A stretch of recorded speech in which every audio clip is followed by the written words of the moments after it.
Bismillahirrahmanirrahim. Assalamualaikum warahmatullahi wabarakatuh. Bagaimana kabar kalian hari ini? Semoga kalian semua sehat selalu. Alhamdulillah, pada kesempatan kali ini kita masih bertemu kembali dengan pelajaran tematik. Pertemuan kali ini kita akan mempelajari tema 8 subtema 2. Sebelum kita mulai, kalian siapkan dulu alat tulisnya, buku paketnya, dan juga jangan lupa berdoa dulu sebelum kita memulai pembelajaran ini. Allahumma anfa'na bima 'allamtana wa 'allimna ma yanfa'una. Baiklah, setelah kita berdoa, kita akan mulai pembelajaran berikut ini. Materi pada video kali ini yaitu yang pertama tentang usaha ekonomi yang dikelola kelompok. Kedua, tentang keragaman sosial budaya. Kali ini kita akan mempelajari pembelajaran 4, 5, dan 6. Dalam pembelajaran 3, disebutkan jenis ekonomi yang dilakukan secara perorangan. Bagaimana dengan jenis usaha ekonomi yang dilakukan secara kelompok? Nah, pada pembelajaran 4, kita akan membahasnya. Kalian perhatikan ya. Usaha ekonomi kelompok dikelola secara bersama, baik modal, pengelolaan, maupun keuntungan. Bentuk usaha ekonomi bersama sebagai berikut. Yang pertama, badan usaha milik negara atau disebut juga BUMN. Kedua, badan usaha milik swasta atau disebut juga BUMS. Ketiga, yaitu koperasi. Kita akan bahas satu persatu. Yang pertama yaitu badan usaha milik negara atau BUMN, yaitu sebuah perusahaan yang seluruh atau sebagian besar modalnya dimiliki oleh negara. BUMN dapat berbentuk perusahaan umum atau perum dan perseroan terbatas atau persero. BUMN bergerak di bidang usaha yang bersifat strategis atau vital, misalnya bidang energi listrik dan telekomunikasi. Di Indonesia juga terdapat badan usaha milik daerah yang disebut BUMD atau perusahaan daerah. Badan usaha milik daerah yang disebut juga dengan BUMD merupakan perusahaan yang seluruh atau sebagian besar modalnya dimiliki pemerintah daerah. Tujuan pendirian BUMD yaitu yang pertama, ikut melaksanakan pembangunan ekonomi daerah dan pembangunan ekonomi nasional. Kedua, memenuhi kebutuhan rakyat dan menyediakan lapangan kerja untuk mewujudkan masyarakat adil dan makmur. Berikutnya yang kedua yaitu badan usaha milik swasta atau BUMS. Badan usaha milik swasta merupakan perusahaan yang seluruh sahamnya dimiliki oleh swasta. Ada beberapa macam BUMS yaitu sebagai berikut. Yang pertama yaitu firma. Firma adalah usaha ekonomi bersama yang didirikan oleh sekurangnya dua sekutu. Pendiri firma biasanya orang-orang yang saling kenal satu dengan yang lainnya. Setiap anggota firma memiliki hak untuk bertindak atas nama firma. Anggota firma juga bertanggung jawab secara penuh atas resiko kerugian firma. Usaha berbentuk firma biasa bergerak di bidang layanan konsultasi hukum dan keuangan. Berikutnya yang kedua yaitu persekutuan komanditer atau CV. Persekutuan komanditer didirikan oleh sekurangnya 2 orang yang menyetorkan modal. Pada CV terkenal 2 jenis sekutu, yaitu sekutu aktif dan sekutu pasif. Sekutu aktif berperan sebagai investor dan pengelola CV. Sekutu pasif berperan sebagai investor tanpa terlibat dalam pengelolaan CV. Usaha berbentuk CV dapat dikembangkan dari firma. Ini dimungkinkan jika firma ingin memperluas usahanya dan membutuhkan banyak modal. Yang ketiga yaitu perseroan terbatas atau PT. Perseroan terbatas adalah usaha bersama yang modalnya berupa kumpulan saham. Saham diartikan sebagai bukti kepemilikan suatu perusahaan atas penyetoran modal. Setiap saham memiliki nilai nominal tertentu. Pemilik saham akan memperoleh keuntungan berupa dividen.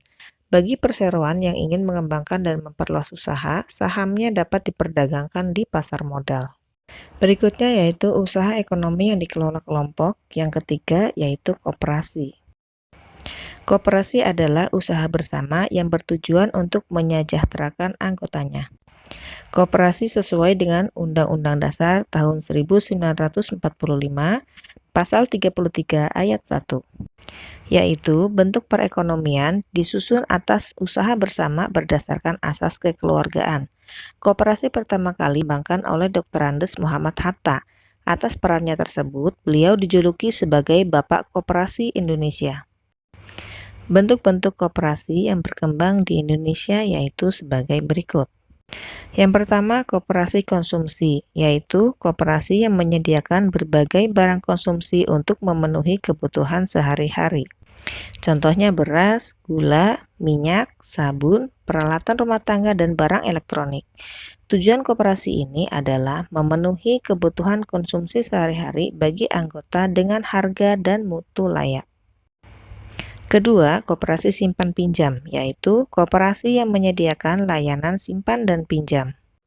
Koperasi jenis ini menerima simpanan dari anggota. Selanjutnya, uang yang telah terkumpul dipinjamkan kepada anggota.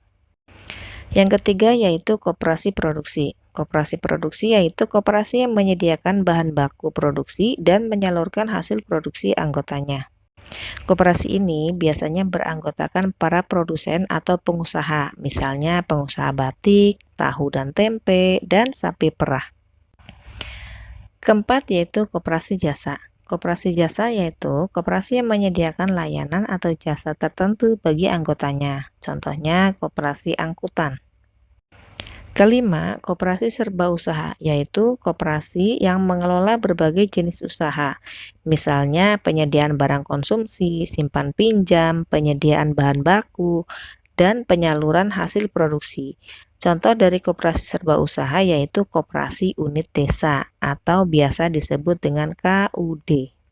Nah, demikian tadi penjelasan tentang usaha ekonomi yang dikelola oleh kelompok. Berikutnya, kita akan membaca bacaan yang berjudul Tradisi Rasulan di Gunung Kidul. Masyarakat Gunung Kidul di Provinsi Daerah Istimewa Yogyakarta mengenal tradisi rasulan. Kegiatan rasulan atau bersih dusun ini dilakukan oleh para petani setelah masa panen. Waktu pelaksanaan tergantung kesepakatan warga setiap dusun, tetapi biasanya sekitar bulan Juni atau Juli. Rasulan biasanya berlangsung selama beberapa hari. Rangkaian kegiatan diawali dengan kerja bakti atau membersihkan lingkungan sekitar dusun.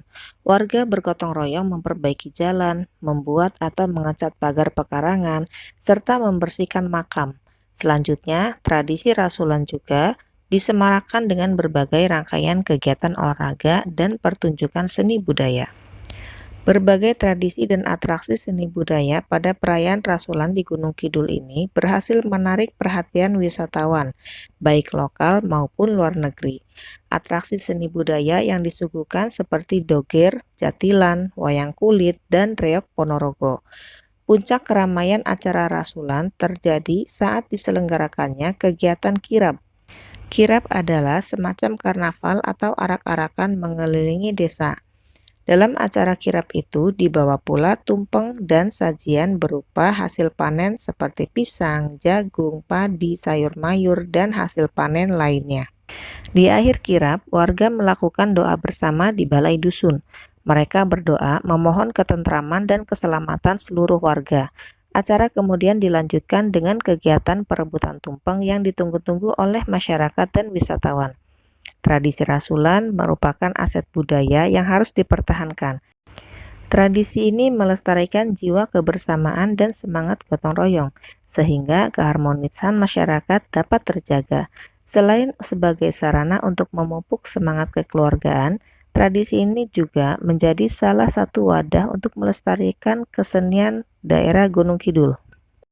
Itulah tadi salah satu adat istiadat yang terjadi di daerah Gunung Kidul. Kemudian coba kalian perhatikan gambar berikut ini.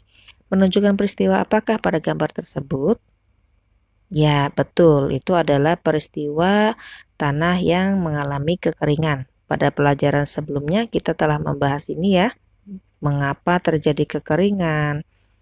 Berikut ini ada sebuah bacaan yang berkaitan dengan kekeringan, yang berjudul Tari Suling Dewa.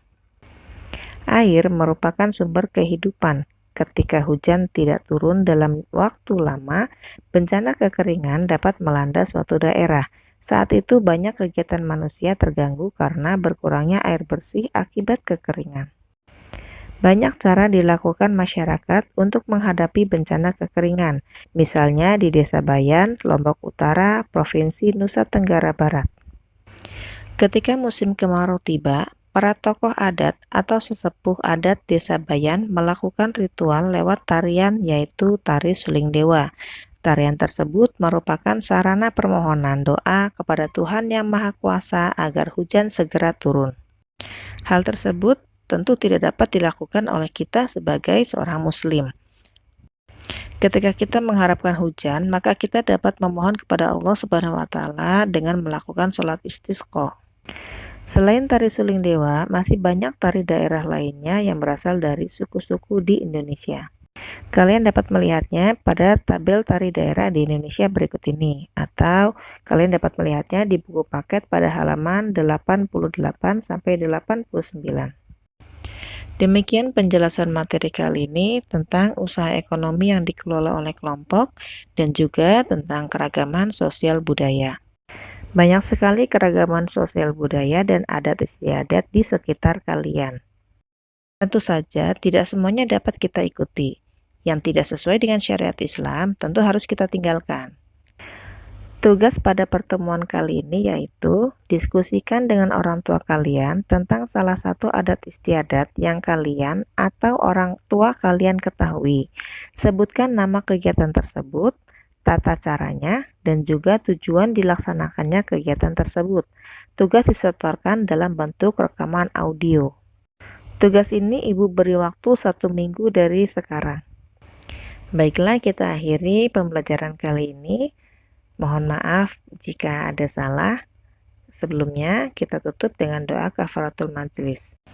Subhanakallahumma wa bihamdik, asyhadu an la ilaha illa ant, astaghfiruk wa atubu ilaik. Wassalamualaikum warahmatullahi wabarakatuh.